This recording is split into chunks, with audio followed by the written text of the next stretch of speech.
Summarell, and I'm part of the Wildfire and Drought group for WRD 111 and Miss Cluett's class. My blog is going to be about the causes and prevention of wildfires. The natural causes consist of mainly lightning strikes, drought, and volcanic eruptions. According to Earth Eclipse, only about 10% of natural causes count for all wildfires. Lightning strikes usually happen from a strike hitting either dry ground, a power line, or a power cable, a tree, anything that basically you can catch on fire. And then droughts is just from the earth being dry, and so if it hits a mountain that has dry trees or it hasn't rained in a while, that can cause a strike. And then a volcanic eruption, that's basically just from lava flowing into woods that are dry, and they will definitely catch on fire. So human causes count for about 90% of all wildfires, according to Earth Eclipse. And human acts of careless, such as leaving campfires unattended, throwing down cigarette butts, accidents from car accidents in general, acts of arson, burning debris, and fireworks all cause wildfires according to Earth Eclipse. As you can see here, this is a campfire, and so when people just leave a campfire unattended and the wind blows or leaves get into it that's dry, it basically can cause a fire. This is obviously a person with sparklers, so fireworks, and yes, fireworks are fun, but they can also, the sparks can hit dry land or anything that can catch on fire, and that can lead to a wildfire.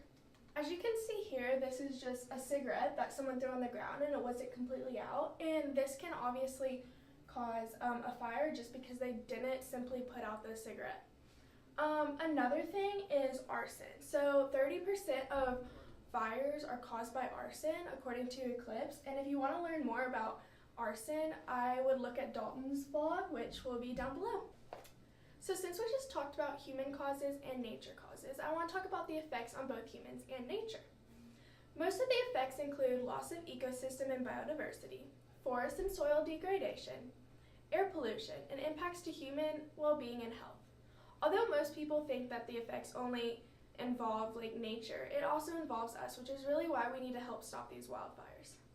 Loss of the ecosystem and biodiversity really is shown in this picture, just because you can see that and the soil too. You can see that all the trees are burnt, this animal has obviously died, the soil is burned, which actually takes years to get back to where it used to be. And then also you can see that it's kind of muggy, and so the air is obviously polluted. And then this picture, it shows how human health and well-being is obviously affected because she's using a mask, probably because of the air pollution and all the smoke. And then this is obviously a house that she probably lived in, and so she now doesn't have a house, all because of wildfire that 90%, it's probably 90% accurate that we probably caused according to Earth Eclipse. Okay, so now I want to talk about the prevention steps of preventing wildfires that we cause, which is about 90% again, according to Earth Eclipse. So here's a picture of how to safely set up your campfire. So how far away from trees, and how far away from basically nature, and then how far away you need to be just so you have protection too. And then if you want to learn more about this and other safety steps, so backyard burning, equipment use, go to smokybear.com, because it has so many steps for you to follow that's so easy of just so you don't create a wildfire. And then according to Washington State Department of Natural Resources, they said to not park vehicles in dry grass at any time because it can ignite the grass, which actually also causes wildfires, believe it or not. So even if you're mowing the lawn or something, if the grass is really hot and your lawnmower backfires or something, it can cause it can cause fire. So just be aware of that, and be aware of climate, how your climate changes. So if it's really hot outside and dry outside, maybe it's not the best time to do light fireworks, maybe drive four-wheelers.